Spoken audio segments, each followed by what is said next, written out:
Good morning, sir. I'm Kevin, and today I'll be presenting on the analysis, comparison, contrast of the different treatments of operating segments and joint ventures, their disclosure, and their compliance or non-compliance between the four companies that we will have today.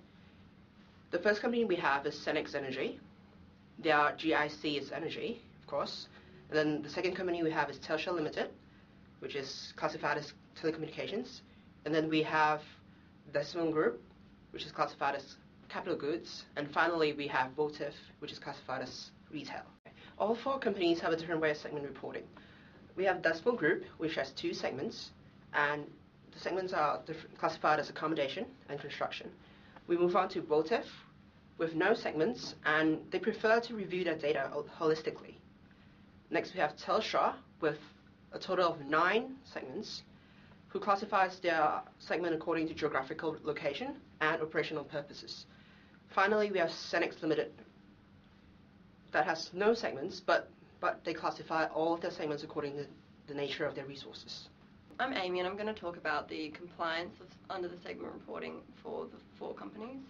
The new standards under ASB 8 contrast to ASB 114 as they allow companies to have a bit more discretion in terms of how they segment their business. It's decided based on how the chief operating decision maker reviews decisions, and this can lead to a lot of diversity between different classifications of industries. Whatif.com appears to have the greatest compliance issues, reporting no segments for their company. This causes serious deficiency in their disclosure requirements.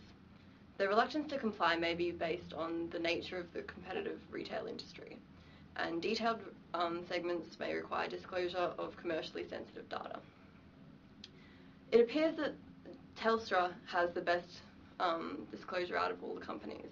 Although there's issues with all the companies, Telstra has 9 detailed segments compared to the 2 segments of Decimal and Senex and no segments of Whatif.com. They also clearly explain the differences and basis behind the segments. This may be explained by the fact that the telecommunications companies have particularly diverse operations in terms of both nature and geography.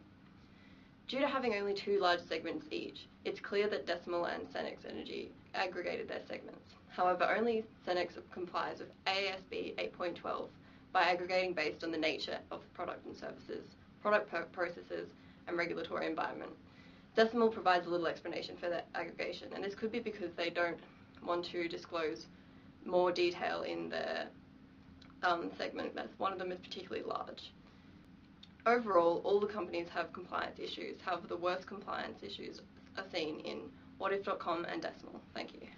Hi, my name is Sam Jansen. So today I'm going to be speaking to you about the joint ventures and the companies that we've used. So as you can see from our companies, it really depends on the various industry sector that they're in, and that will determine what kind of joint venture they enter into. So whether they use JCEs, jointly controlled entities, or JCOs or JCAs. So Senex, for example, as an energy company, has used predominantly JCOs. So they've used 35 exploration and 19 other various jointly controlled operations.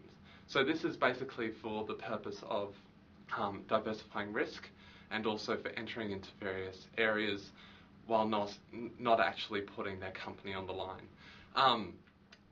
Then you compare that to the telecommunications sector and Telstra, where they have a lot of various JCEs, jointly controlled entities, because it's a way for them to enter into a new market without actually having to get a license in each of these places. So they go in jointly with another company, they set up this entity, they can share the net assets there, and then they actually have the license acquired, so they don't need to go through all the legal ramifications.